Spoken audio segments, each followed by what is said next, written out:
Welcome. You have reached review time with Imperial, and today's review will be Day of the Dead Season 1, Episode 2. Let's get into it. So this was another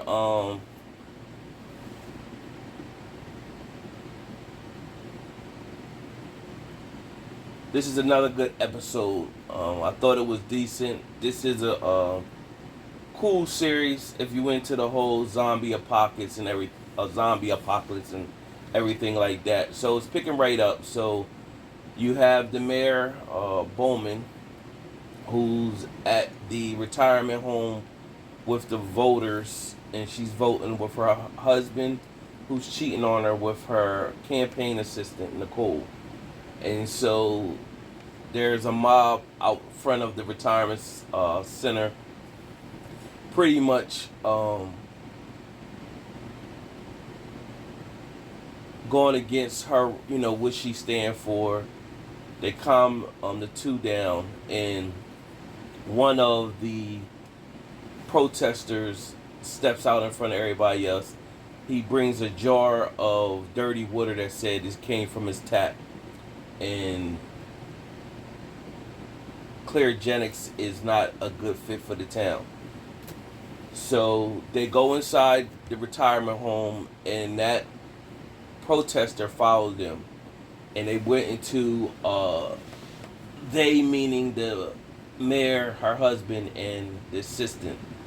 Now they went into a secluded room. They thought it was an exit in the room, but it wasn't. And so in that room, they were discussing everything. And so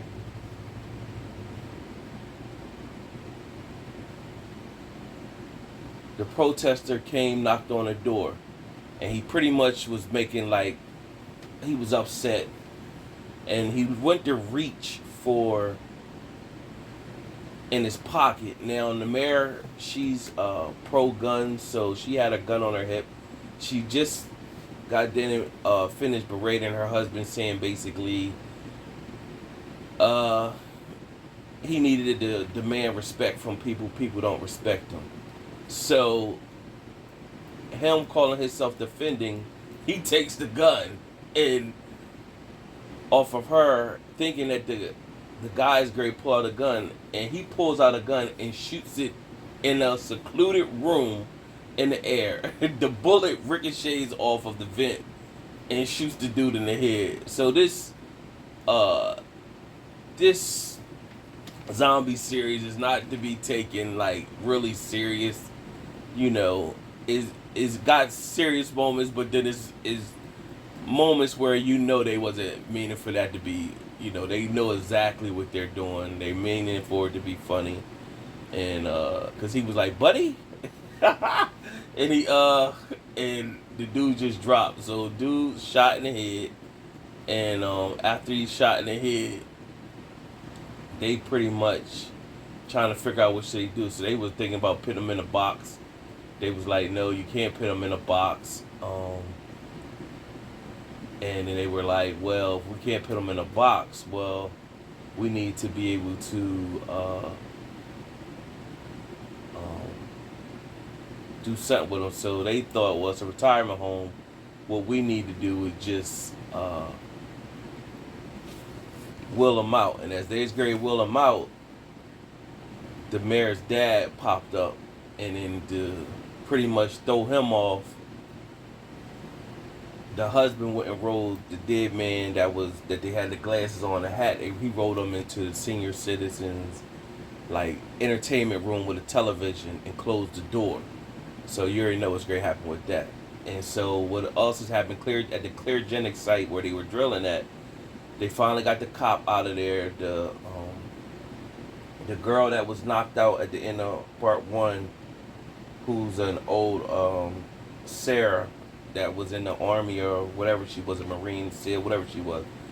She came to, and then she broke herself out of the chair they had her tied to. And when she came, the Cleargenics like corporate came down, and they had to come in because they don't have things under control. So when they go down there, of course they get the cop out. The cop, his arm, which is Detective McDermott, his of course his finger got bitten. So Cam, his dad's finger got bitten.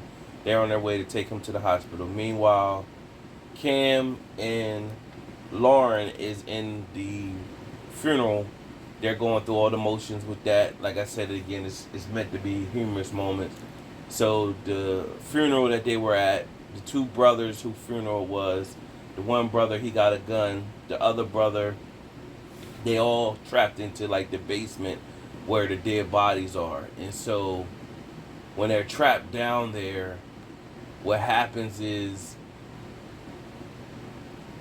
one of the brothers goes and opens up a one of the doors where the dead bodies are. When he opens up the door, the hand comes out, and so everybody forced the pressure to close it, and the hand got chopped off. Now, of course, the hand is still moving, and back in the day, there was a movie called Return of the Living Dead, and there was a moment where the hand got chopped off, but the body parts were still moving. So they brought this in there, so the hand was still moving around, and the hand with the arm climbed up and opened the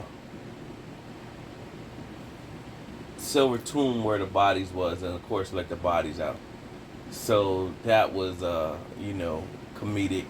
And then they all got forced their way out, and they're all making their way back upstairs, and then one of the brother that let them out, all the zombies start grabbing him, so they went pretty much was pulling them by the leg, like, come on, we got you.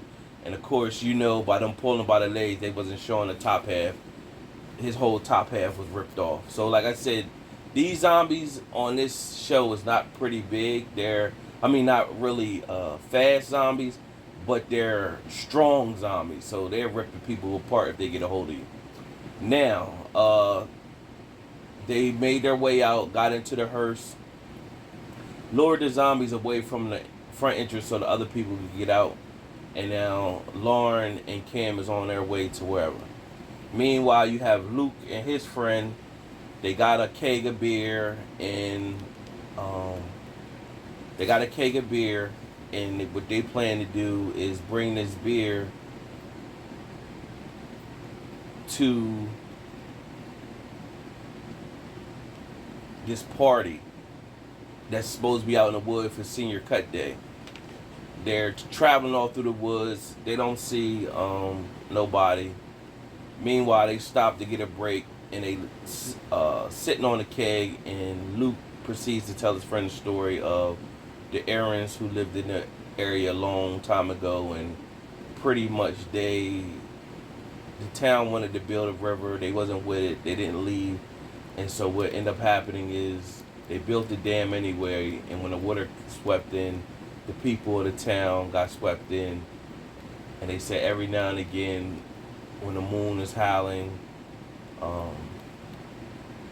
you can hear the people summoning people to come and join them underneath the lake. So right when they said that, they slipped off the keg rolled down the hill into the water. And so it shows them looking like that's what they're already planning to go do. But they turn and look away for a second, and when they turn and look away, it then shows a zombie head come out of the water. So that's their situation. Then you had the doctor. Now he got he's getting married. Of course, his parents is not in. Their situation is delayed. He goes and see one of his patients, and one of his patients pretty much is sick, and he got some bad news for her. Pretty much she's asking, what does she have? She was asking, do I have 3 to 6 months? She's like 6 months first, and she was like 3. And she was like, it's that bad? And pretty much he didn't really tell her how much longer she had to live. Basically, he told her that they can go through a whole bunch of different trials and, keep fighting. And she pretty much like, I'm 89. I just want to go out enjoying life. I'm tired. I'm ready, pretty much. And so they got to talking about his life, and he's telling her about, the marriage and how the ex is the man of honor instead of the maid of honor. And she was like, at first she was like, well, thinking he was, might have been a homosexual, but he said, no, he's straight. And then she's like, and when he told her that she was his ex, so then that gave her, means of concern. So then from there, she pretty much told her, like, hey, you hesitant to talk to your wife, but you was willing to come in here and tell me that, I only got a certain amount of time to live. If she's anything worth living, worth marrying, she should understand. And basically go talk to her. So it shows him going to talk to her, and when he goes to talk to her, she's pretty much like, hey, this is the day of the wedding. You can't afford to be here. This is not good. And so he tells her everything. She pretty much, he wanted to push the wedding back because his parents wasn't in. She was like, no, we can't do that. And so when she pretty much persuaded him to think differently. No, we need to get married on time. This is my day, So he pretty much gave in. But what it seemed like is that the way she was acting was like the ex was inside the house when she was going on a porch to talk to him. That's what it seemed like. So it's something there. We're going to see what it is. Now, he elects to go to the country course where the wedding's going to be. She runs into her dad. Now, the dad had a practice, and pretty much when he hired him, he didn't, and of course he didn't know that he was going to mess with his daughter, and he was getting ready to retire and leave him to practice, but an incident happened. They didn't really go into what happened. So now he doesn't want to retire, and pretty much he told the doctor that he wants him to sign a prenup, and if he doesn't have a problem, he should have no problem signing a prenup. He drove him out on a golf course, away from everything, gave him the prenup, told him sign him, bring his golf course back, and just drove off. And so he was pissed. The dad drove off, and now he's in the middle of nowhere in a golf course, gotta make his way back. Of course, he wanders off in the woods and looking for the golf